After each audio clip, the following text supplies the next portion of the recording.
कृपायात् समो भट्ट माधव सुसेव्य सदा बालकृष्ण निधिर्वल्लभाम। अज्ञानतिमिरान्धस्य ज्ञानाञ्जनशलाकया चक्षुरुन्मीलितं येन तस्मै श्रीगुरुवे नमः।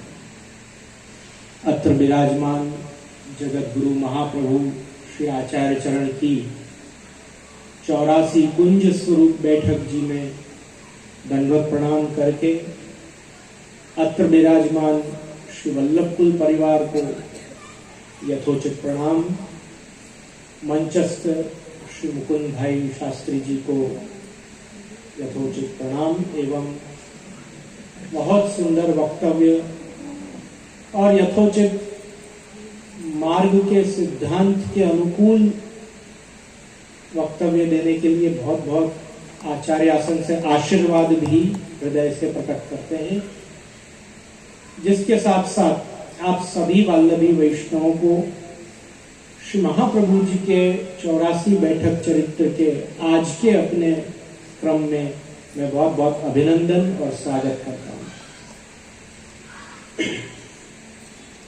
आज एक बहुत ही सुंदर और जानने लायक प्रसंग आज के अपने बैठक चरित्र में निकला है और शास्त्री जी ने समाज की बहुत दुखती रग पर हाथ रखा है, जिसको समझना बहुत आवश्यक है। देखो, शास्त्री जी ने एक बात कही जो श्रीमद् भागवत जी में भी जिसका वर्णन आता है। ठाकुर जी स्वयं रुक्मिणी जी से पूछते हैं कि तुमने मेरे से शादी क्यों करी? मेरे जैसा काला कलूटा तुमको मिला, तुमको कोई अच्छा नहीं मिला। मेरे जैसा भगोड़ा, दुश्मनों से डर के मैं यहाँ द्वारका में आके बैठ गया हूं, तो तुमको कोई वीर पुरुष चुनना था, तुमको तो मेरे जैसा कायर भगोड़ा ही मिला तुमको। अरे मैं तो क्या है, मेरे पास तो कोई संपदा नहीं है, ये द्वारका का राज्य भी तो उग्रसेन जी का है, मैं थोड़ी यहाँ का राजा हूं, मैं कहीं का राजा वाजा नहीं, मैं तो ग्वालियर हूं। तो यूं देखो तो तुमने पैसे वाला भी नहीं चुना, तुमको शिशुपाल को चुनना चाहिए था बढ़िया, जो पीछे पड़े थे तुम्हारे। और यहां तक कि मैं तो ठीक है कंगला हूं तो हूं, मेरे भक्त लोग भी सब कंगले लोग, वो भी कंगला। तो ऐसे व्यक्ति का चुनाव तुमने क्यों किया?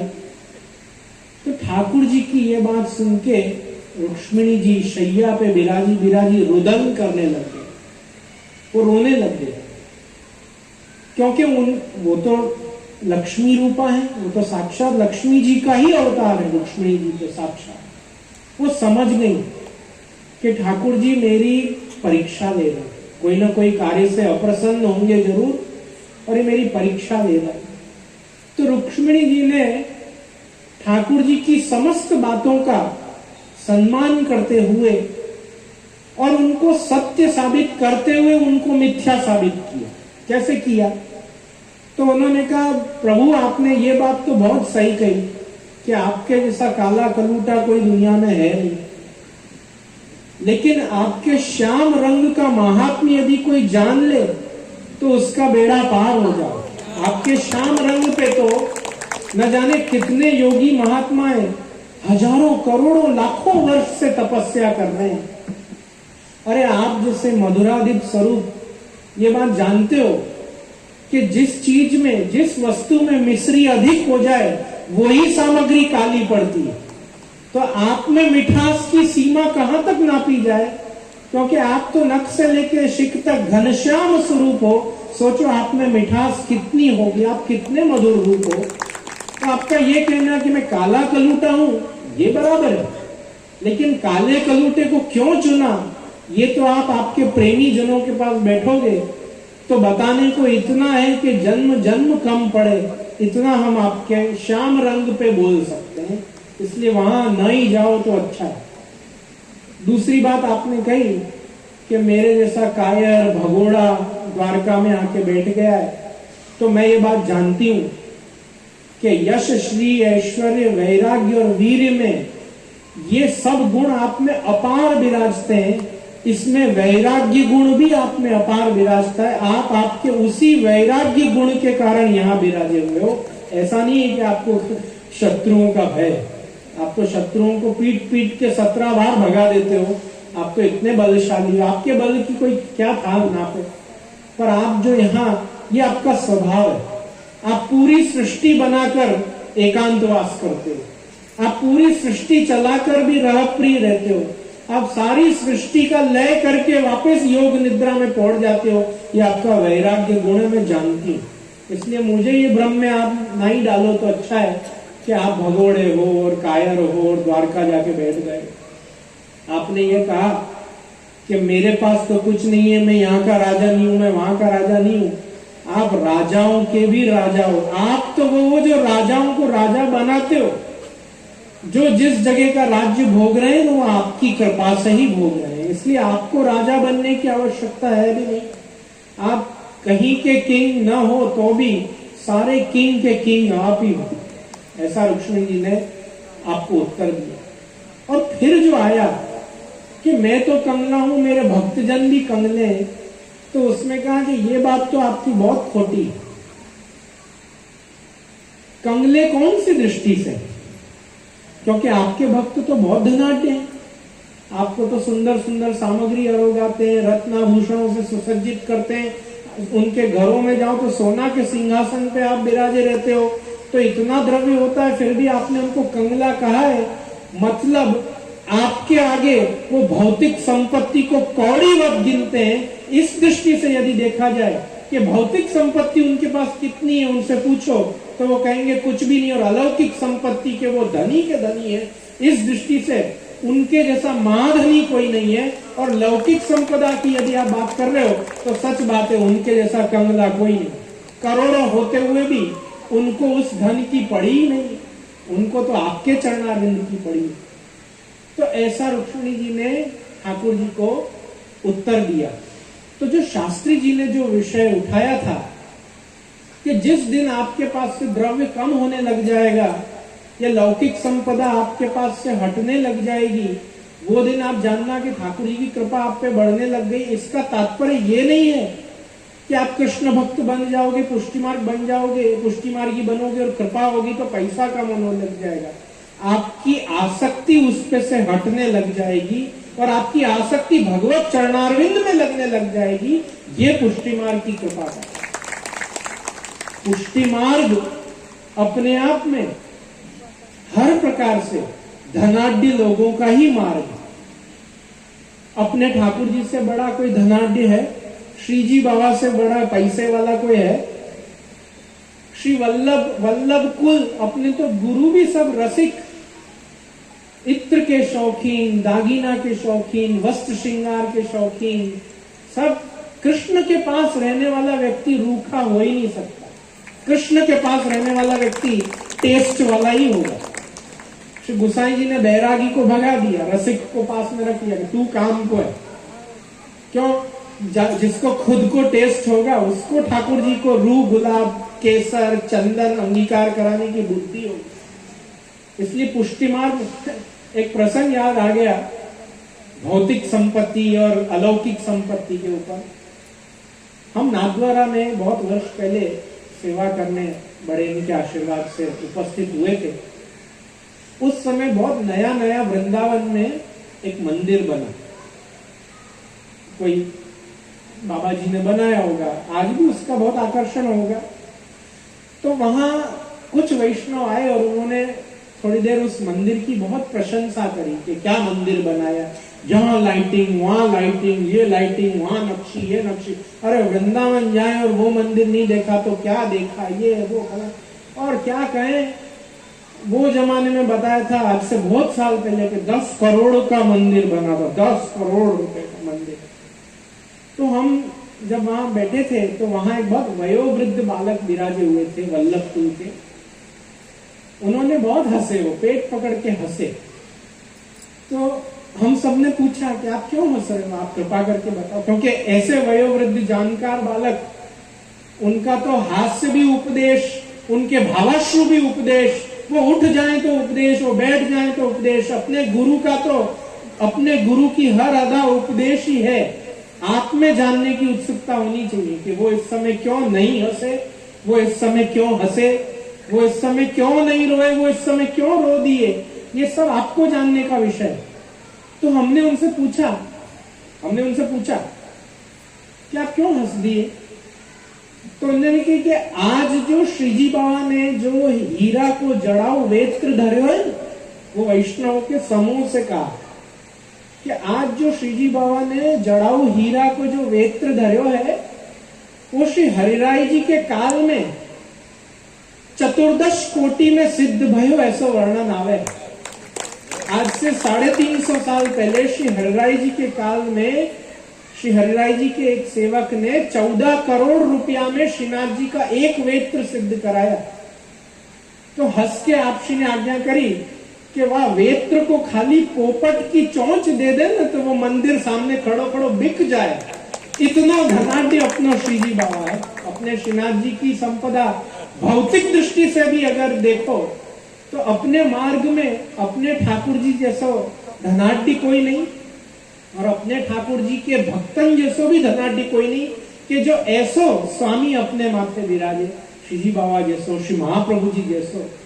और इस बात पे एक प्रसंग और याद आया कि एक बार राजनगर के एक बहुत धुरंधर बालक आज से बहुत वर्ष पहले एक महासभा में, धर्म सभा में पधारे। तो वो धर्म सभा में सभी आचार्यों का इंट्रोडक्शन बोलते हैं ना अपन, उनका परिचय वो संस्कृत में दिया जा रहा था कि ये फलाने पीठ के आचार्य, ये ढिकाने पीठ के आचार्य, ये वहां के संप्रदाय के आचार्य, इनने इस पे टीका लिखी है, उनने उस पे टीका लिखी है। अब हुआ क्या कि अपने श्री वल्लभ संप्रदाय से जो आचार्य वहां पर रिप्रेजेंट कर रहे थे, वहां पर जो उपस्थित हुए थे, उनकी कोई सूचना किसी कारण से मंच संचालक के पास नहीं पहुंची कि ये वल्लभाचार्य जी के वंशज है, राजनगर विराजते हैं। तो वो मंच संचालक को अचानक अब उनका परिचय देना था। तो वो मंच संचालक जो था वो खुद भी एक बहुत बड़ा महंत था। तो उसने जो पुष्टि मार्ग के बारे में सुन रखा था, पुष्टि मार्ग के आचार्यों के बारे में सुन रखा था, उसको तो बस उतना ही मालूम था, उसको तो ज्यादा जानकारी थी नहीं। तो उसने वहां विराजमान वल्लभ कुल आचार्य बालक का परिचय दिया। यह आचार्य अनेक धनाढ्य वणिकः यस्य तस्य सेवकः, ऐसा कहा कि मैं इनके बारे में क्या कहूं। इस भारतवर्ष के जितने बड़े बड़े सेठिया धनाढ्य लोग हैं ना, वो सब इनके चेले हैं, वो सब इनके सेवक हैं। तो वो जो आचार्य बालक पधारे थे, उनने माथा पे हाथ रख लिया वहां सभा में, और उन्होंने फिर स्वयं अपना परिचय दिया कि मैं जगत गुरु महाप्रभु श्री वल्लभाचार्य जी, जिन्होंने इन्हीं ग्रंथों पे टीकाएं लिखी हैं, जिनके मार्ग में पुरुषोत्तम जी ने अमृत तरंगिणी गीता टीका लिखी है, मैंने भी फलानी टीका लिखी है, मैंने इतना धर्म का प्रचार किया, इतना कार्य किया है, हमारे मार्ग में इतना सब लेखन कार्य हुआ है, और चतुर्थ संप्रदाय जिनसे प्रेरणा लेता है, ऐसे पुष्टि मार्ग के संप्रदाय का मैं आचार्य हूं। मेरा ये मूल परिचय है। लेकिन अन्य संप्रदायों की दृष्टि में आज भी अपनी यही छटा है कि भाई इनके तो अनुयायियों के पास भी बहुत पैसा है, इनके गुरु के पास भी बहुत पैसा है, इनके ठाकुर के पास भी बहुत पैसा है, अपनी यही सभी बनी है। लेकिन वैष्णवों, जो शास्त्री जी ने बात कही, मैंने क्यों कहा कि ये दुखती रग है, क्योंकि अपन लोगों को ये लिख के रखना चाहिए। कहीं चौपड़ी पेन हो तो घर जाके लिख लेना, लिखने जैसी बात कि पुष्टि मार्ग में विशेष प्रभु जब किसी को दुख देता है ना, तो वो शिक्षा के लिए देता है, और जब प्रभु सुख देता है ना, तो वो परीक्षा के लिए देता है। अपने को जितना सुख, संपत्ति, धन ठाकुर जी देता चला जाता है ना, वास्तव में अपनी परीक्षा के दिन तो वहीं से शुरू होते हैं कि अब अपन धन संपदा में लग जाएंगे कि अभी भी प्रभु चरणारविंद को स्थिर करके बैठेंगे। यही अपनी परीक्षा है पुष्टि मार्ग। पुष्टि मार्ग में तो राजा आस्करण भी हैं, रानी दुर्गावती भी हैं, शेठ पुरुषोत्तम दास भी हैं।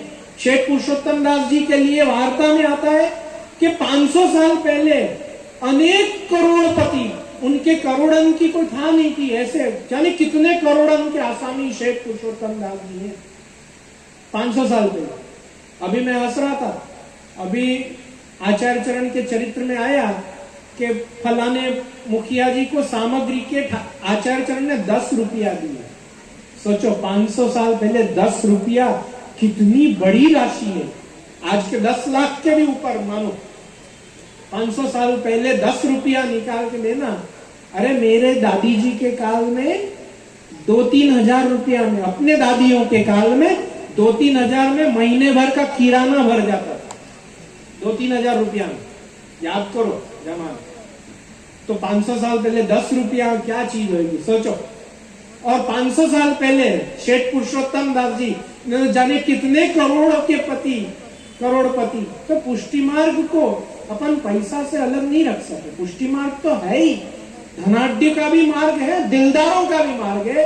पर यहां अब कलिकाल में, अब ये काल में अपनी परीक्षा है कि अपन फिर भी भौतिक संपत्ति के पीछे हैं कि अपन अलौकिक संपत्ति के पीछे। आज भी अपन को आईफोन लेना हो तो किडनी गिरवी रख के भी 1.5 लाख रुपया इकट्ठे करके अपन आईफोन लेते हैं।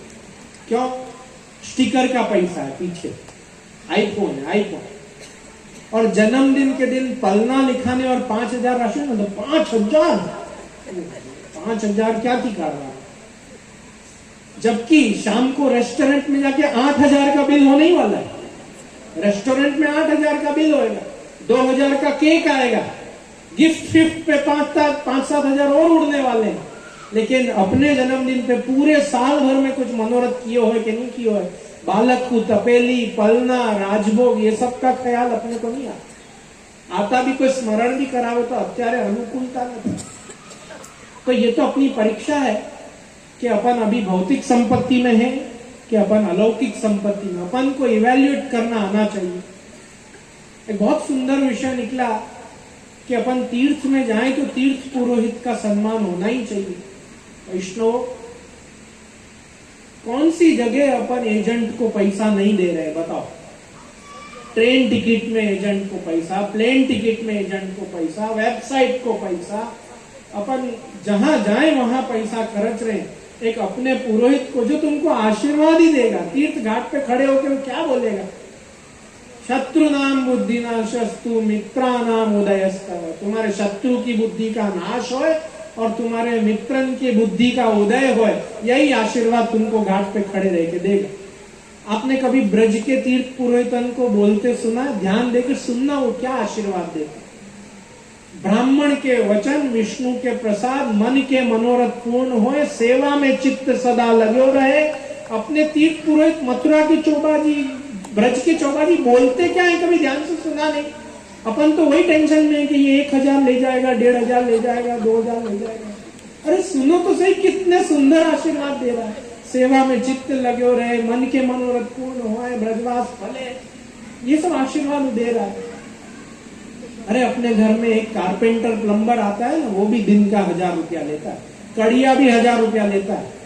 अपने साथ अपना पुरोहित गाड़ी में बैठ के पूरा साइट सीइंग कराता है। अपन छल्ले भी उससे बार्गेनिंग करते हैं, 8 लाख बहु नहीं मांगो मैं, हाँ मैं। अरे प्रसन्नता होके देना चाहिए कि भैया तेने बहुत मजा कराया। आप आपके तीर्थ पुरोहित, जबकि वो तो पूजनीय है, आप आपके पुरोहित को बोलोगे ना ब्रजवासी को दूध ले आ, आज रबड़ी चखा, यहाँ की मथुरा के पेड़ा चखा, वो खुशी खुशी लाएगा आपके। वो तब गुरुपना नहीं बताएगा कि मैं पूजनी हूं, तुम्हारा पुरोहित हूं। क्यों? उसके मन में आपके प्रति इतनी सद्भावना है, भाई ये मेरा घर है, ये इनका घर नहीं है, इनके लिए तो परदेश। यहाँ कौन सी वस्तु अच्छी है, कहां से गाड़ी भाड़ा लेनी नहीं लेनी, सब मार्गदर्शन आपको आपका तीर्थ पुरोहित करेगा। उसको थोड़ा दिन का 500-700 रुपया भी आप नहीं बांध सकते कि हम ब्रज में जितने दिन रहेंगे, हम तीर्थ जितने दिन रहेंगे, कम से कम घर के कड़िया से तो ज्यादा ही देंगे। ऐसा मन में भाव होना चाहिए कि जितना कड़िया ले जाता है पर डे, उससे तो ज्यादा ही है, उतना तो कम से कम निकाल पाए, ऐसी ठाकुर जी कृपा कर। ये सब विषय बहुत विचारणीय है।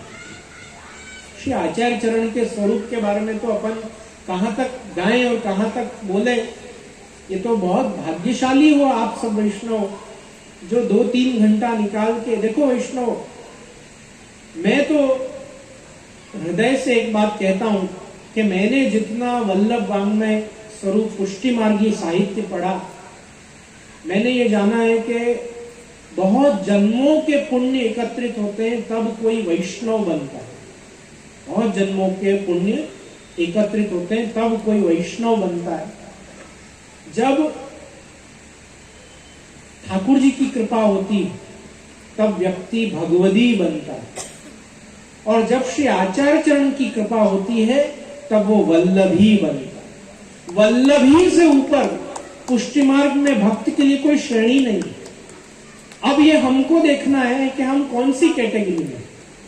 ये जो अधिक मास में जो दर्शन की भीड़ आती है ना, सावन मास में, अधिक मास में, इनको पुष्टि मार्ग में प्रवाह सृष्टि कहते हैं। इनको प्रवाह सृष्टि क्यों कहते हैं?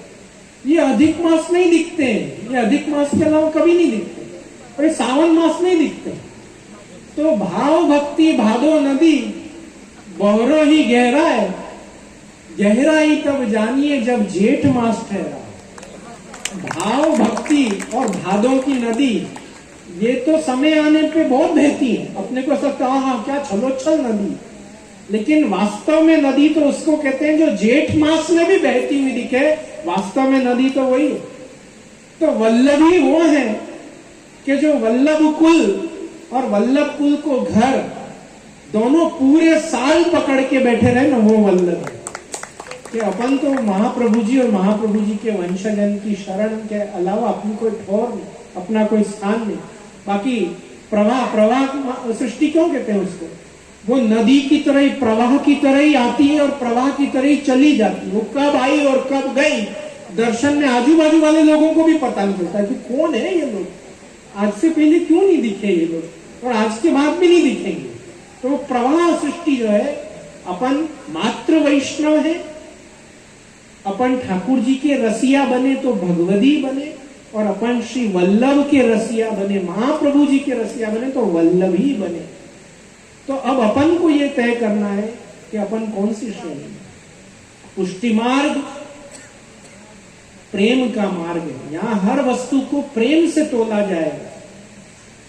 आपने कितने रुपया की सेवा लिखाई, आप कितने घंटा आके सोनी मंदिर वस्त्र करी, सजावट की सेवा में खड़े रहे, आपने क्या सेवा करी, प्रत्येक सेवा के पीछे आपकी राशि और आपका पसीना नहीं देखा जाएगा, आपका प्रेम देखा जाएगा कि उसके पीछे आपका प्रेम कितना है। आपने अपनी भौतिक संपदा में से काट के 5,000, 10,000, 1 लाख, 2 लाख, 5 लाख, 1 करोड़ आपने अपनी संपदा में से काट के ठाकुर जी और वल्लभ के मार्ग को दिया। यहां आपका प्रेम प्रकट होता। आपने आपके लौकिक ऑफिस में, लौकिक घर के कार्यों में समय न देकर यहां 2 घंटा 3 घंटा सेवा में, प्रवचन में, कथा में, ठाकुर जी के अलौकिक चर्चा में अपना समय दिया, वो आपका प्रेम का सूचक। बाकी आपने क्या काम किया, क्या नहीं किया, कौन देखने आ रहा है, कौन किसको रस है। लेकिन यहां विराजते ठाकुर जी को, मार्ग के आचार्यों को, मार्ग के विद्वानों को, वल्लभी वैष्णवों को आपका प्रेम देख के प्रसन्नता होती है कि नहीं, वाह, इनके मन में ठाकुर जी के प्रति भाव है, इनके मन में ठाकुर जी के प्रति प्रेम है। बाकी जो लोग हमारा जय श्री कृष्ण, ये ना जय श्री कृष्ण गेम में जो पड़े हैं, उनकी तो कहना ही क्या। वो तो शास्त्री जी ने भागवत कथा में बहुत सुंदर एक दृष्टांत दिया था कि एक बैठक जी में गए, वहां पंखा पे भी लिखा था हमारा बापा जी ना जय श्री कृष्ण, हमारा माता जी ना जय श्री।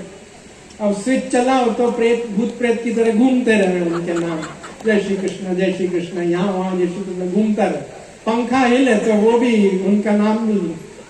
तो जो इस गेम में पड़े हैं, उनकी तो फिर कोई अपन चर्चा करके ही फायदा नहीं। बाकी आप क्या सेवा करो वो आपके और आपके ठाकुर जी के बीच, आप क्या सेवा करो वो आपके और आपके गुरुदेव के बीच, आप जानो और आपके वल्लभ जाने। सेवा तो उसको ही कहते।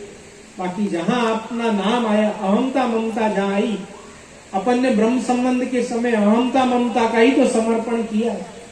अगर ब्रह्म संबंध के बाद भी अहमता ममता चोटी हुई है तो गुरु के पास जाके उसका उपचार करना चाहिए कि प्रभु अभी तक हमको अहमता ममता सता रही, हमारा नाम, हमारा जय श्री कृष्ण, हमारा यश देखकर हमको बहुत प्रसन्नता हो रही है, इसका कुछ उपचार करो। जैसे वैष्णव हमारे पास आकर अपना लौकिक दुखड़ा रोते हैं, जो अच्छी बात, मैं तो इसकी सराहना करूंगा। क्यों? क्योंकि श्री आचार्य चरण ने ठाकुर जी से प्रार्थना करने की मना करी। ठाकुर जी से प्रार्थना नहीं करनी पुष्टि मार्ग में, कभी नहीं करनी। क्यों?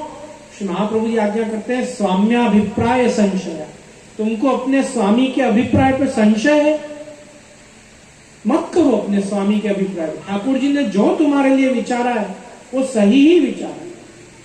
तो कभी कभी अपन लौकिक से संतप्त होकर अपना भगवत चरणारविंद से चित्त हटने लग जाता है। जब ऐसी चिंता सताती है तो क्या करना? तो अपने मार्ग की परंपरा है कि अपने गुरु के पास आके विनती करना, वल्लभ कुल के पास आके विनती करना। और सच बताऊं ना तो आप वल्लभ कुल के अलावा किसी भी बाबा, पंडा, ज्योतिष के पास चले भी जाओगे ना, आपको कुछ असर करने वाला नहीं है, इसकी गारंटी मैं आपको देता हूं। क्यों? क्योंकि सूरदास जी ने गाया है, उद्यम साधन जंत्र मंत्र विधि यह सब डारो धोए, जो कछु लेख लिखो नंद नंदन मेटी सके नहीं कोय, कियो गोपाल को सब हो। तुमको लिख दिया, ये सब जंत्र मंत्र तंत्र विधि में मत पढ़ो। ठाकुर जी ने जो लिखा है वो कोई देवता की ताकत नहीं है उसको बदल दो। तो गुरु के पास जाके क्या टेंशन बोलना, भाई कड़की सता रही है तो सता रही है, पैसा नहीं है तो क्या करना, भाई बीमारी आ रही है, महीनों से हॉस्पिटल के चक्कर लग रहे हैं तो क्या करें, कोर्ट कचहरी में लगे हुए तो क्या कोर्ट कचहरी में ही लगे रहे। ये सब के कारण अपना भगवत चरणारविंद से चित्त हटता है, ये एक सत्य।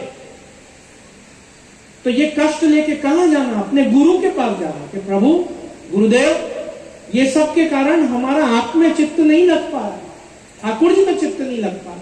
हम बहुत मार्ग की सेवा करना चाहते हैं, आप हमको लौकिक कष्टों से उबारो ताकि हम अलौकिक में चित्त लगा सके। ये भाव यदि होगा तो वल्लभ कुल जरूर आपके ऊपर कृपा करेंगे, आपके लौकिक कष्टों को हरेंगे। ऐसा शायद ही कोई आचार्य बालक वल्लभ कुल का बालक होगा जो अपने भक्त का कष्ट देख के भी उसकी सहाय ना करे। प्रभु सर्व समर्थोई ततो निश्चिंतताम व्रजेत, श्री महाप्रभु जी ने आज्ञा करी है, अपने प्रभु तो सर्व समर्थ है, तुम तो निश्चिंत होके व्रजन करो, यहां से वहां घूमो, तिलक लगा के, तिलक छापे ओपरना इकलाई पहन के मस्ती छानो।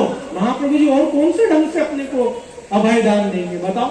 हाँ, ग्रंथ में लिखा है, चिंता कापी न कार्या तथैव तस्य लीलेति मत्वा चिंतामृतम त्यजेत ततो निश्चिंतताम व्रजेत। षोडश ग्रंथ में, हर दूसरे ग्रंथ में लिखा है, चिंता हटाओ मस्त रहो, चिंता हटाओ मस्त रहो। और आचार्य चरण अपने प्रत्येक ग्रंथ में लिख रहे, और कैसे तुमको निश्चिंत करे बताओ? तो कभी भी लौकिक चिंताओं से संतप्त हो तो वल्लभ कुल आचार्य बालक के पास जाओ, क्योंकि उनके पास ही आपका उपचार है। एक बार ब्रह्म संबंध लिए बाद मर्यादा मार्गी तो कोई वस्तु आप पे असर करने वाली है नहीं। ये बात तो पत्थर की लकीर, मैं चैलेंज देता हूं, मैं चैलेंज देता हूं। और मेरे से बड़ा चैलेंज कोई नहीं दे सकता है, क्योंकि मैं कौन हूं? अनेक धनाढ्य वणिका तस्य सेवका। मेरे सेठिया, मेरे सेवकों के पास बहुत पैसा है, तो मैं सबका गुरु। इसलिए लौकिक चिंताओं से ऊपर कैसे आना, ये मेरे से अच्छा कोई नहीं बताएगा। मैं तो ब्राह्मण ही हूं, मैं तो ब्राह्मण ही। ब्राह्मण को तो श्राप है कि नारायण को भजोगे तो ही लक्ष्मी मिलेगी, बाकी लक्ष्मी के पीछे मारे मारे फिरना पड़ेगा तुमको। और वल्लभ कुल को तो वार्ताएं पढ़ोगे तो वल्लभ कुल को तो अनेक श्राप भी है कि तुम गरजमंदी रहोगे। श्री गोसाई जी ने की अच्छी बात है, हम दैवी सृष्टि का उद्धार कर पाएंगे इस बार में। दैवी सृष्टि के बाद जा जाके उनका उद्धार करेंगे, हम ही मस्ती में छके रहेंगे तो दैवी सृष्टि को पूछेंगे भी नहीं। तो आपने श्राप को भी वरदान रूप में लिया, तो वार्ताएं पढ़ोगे ख्याल आएगा। पर हमारे ऊपर मत जाना, हम भले धनाढ्य हो कि हमारे सेवक बहुत सेठिया है, इसलिए लौकिक कष्टों का निवारण हम जरूर करेंगे। बधाई के पात्र हो आप सब वैष्णवों कि श्री आचार्य चरण के चरित्र श्रवण कर रहे हो। एक तक इतने उत्साह से इतनी अच्छी संख्या में, और वास्तव में भी अपन ने चरित्र में पढ़ा ना कि जिन अपराधों से कोई क्षमा शास्त्र नहीं दे सकता, प्रभु भी हाथ नहीं लगाते, उन ब्रह्म राक्षस का उद्धार श्री आचार्य चरण के धोती उपरना धोने की सेवा के छींटा मात्र से हो जाता है।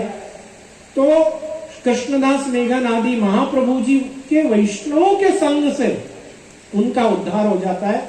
इसीलिए अपने यहाँ कहा गया, वल्लभी सृष्टि समाज संग मिल जीवन को फल पाइए, श्री वल्लभ गुण गाइए याही ते रसिक कहाइए।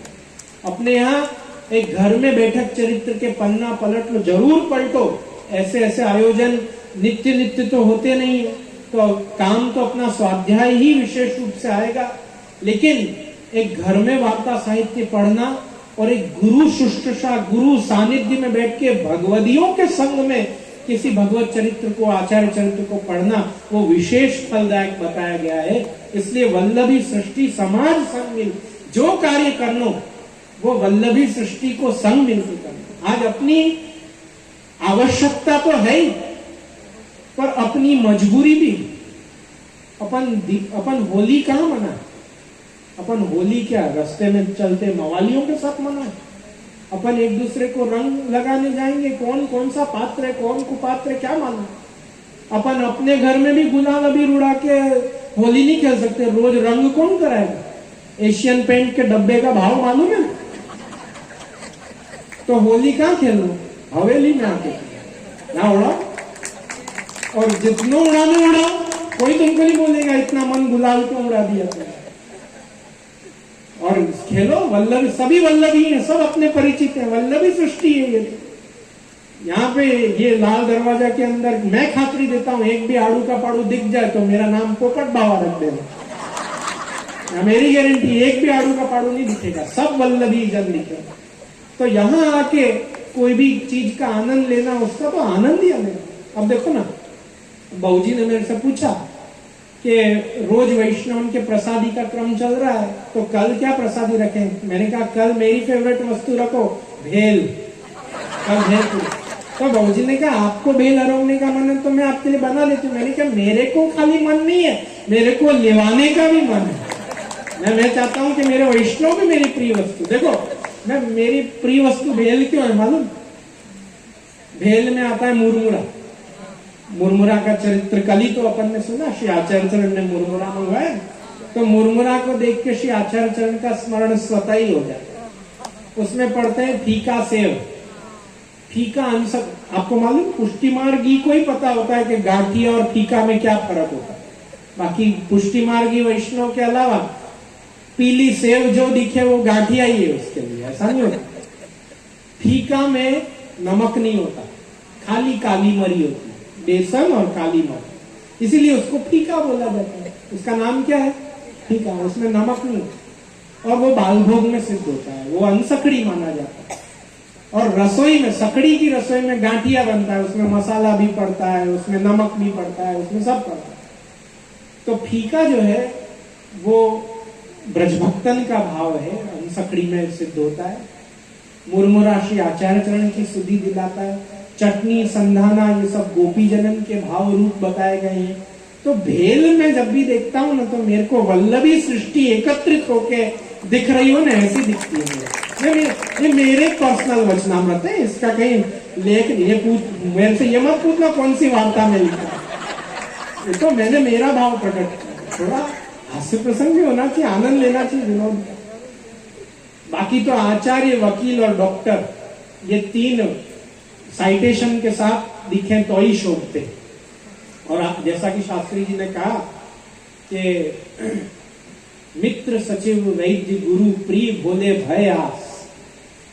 चार लोग अपने से मीठा बोले ना तो भयभीत हो जाना चाहिए। अपना मित्र हमेशा सच्चा होगा तो वो आपको सच्ची सलाह देगा कि भैया देख ये तू गड़बड़ कर रहा है, ऐसे सब नहीं किया जाए। आपका सचिव, मंत्री, सेक्रेटरी, वो सही बात बोलना चाहिए, यस बॉस करके आपको चकाता रहे तो आप गड़बड़ जाओगे, निश्चित गड़बड़ोगे।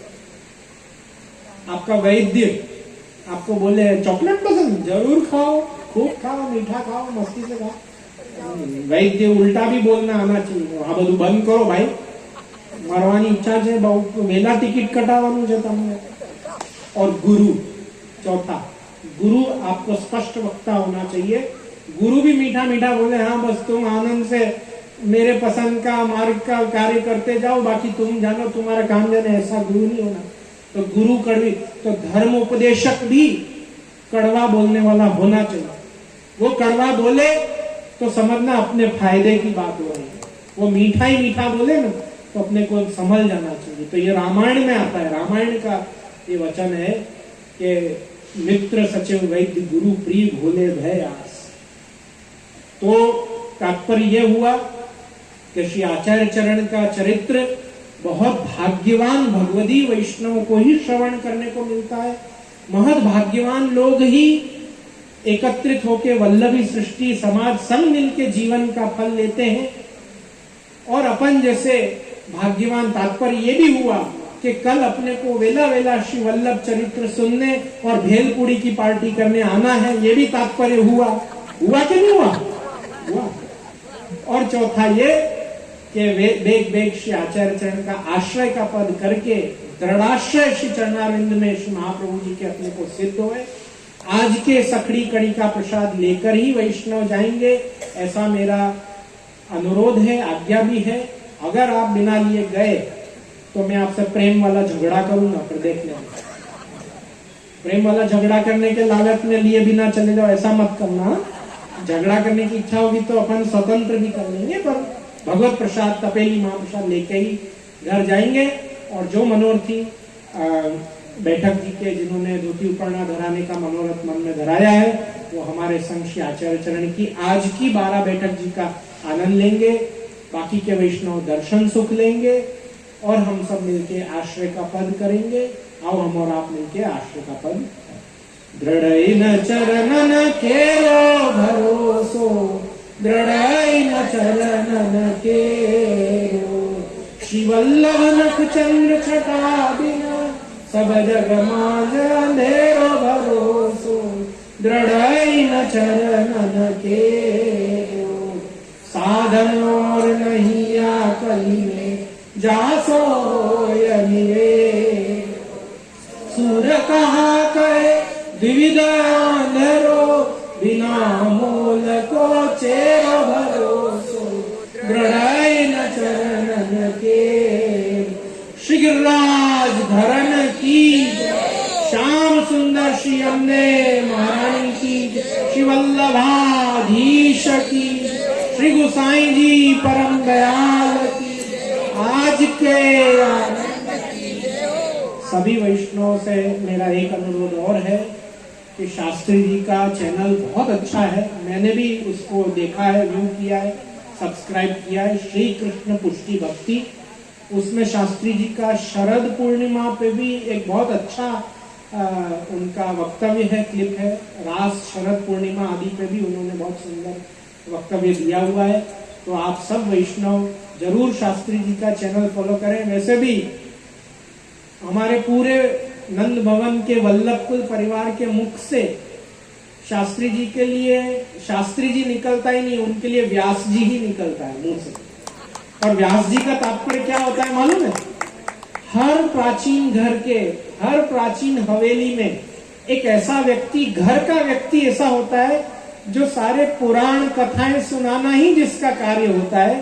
तो हमारे घर के भी मानो व्यास जी अब मुकुंद भाई ही हो गए हो, कि भागवत जी की कथा हो कि बैठक चरितामृत की कथा हो, घर के व्यास जी के रूप में हमारे मुख से इनके लिए व्यास जी ही निकलता है। तो घर के व्यास जी के चैनल को तो फॉलो करना धर्म बनता है अपन लोगों का, इसलिए अवश्य फॉलो करें।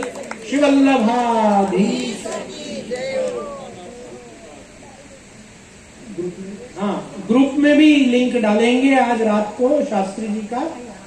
तो जिन लोगों को नाम याद यहाँ नहीं रहता हो, वो नंद भवन हवेली के ग्रुप को फॉलो कर ले, तो अपने आप शास्त्री जी के चैनल को भी आप फॉलो कर लें।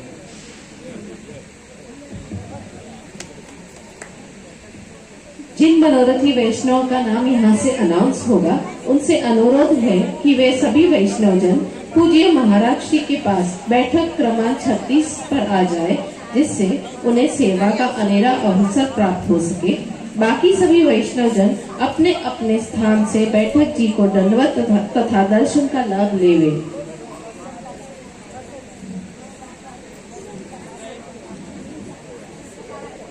लीनाबेन ठक्कर, ज्योतिबेन तन्ना, हर्षाबेन सोमैया, रक्षाबेन पारिक, राजश्रीबेन तलसानिया, क्षमताबेन नायक, भानुबेन, लीलाबेन, उमाबेन पोतदार, भक्तिबेन सोनी, जयेश कक्कड़, मेहुल कारिया। आज के मनोरथी के अलावा 84 बैठक वाले मनोरथी बाद में सभी बैठक जी के चरण स्पर्श करने आ जाए। मैं नाम रिपीट कर रही हूँ। लीलाबेन ठक्कर, ज्योतिबेन तन्ना, हर्षाबेन सोमैया, रक्षाबेन पारिक,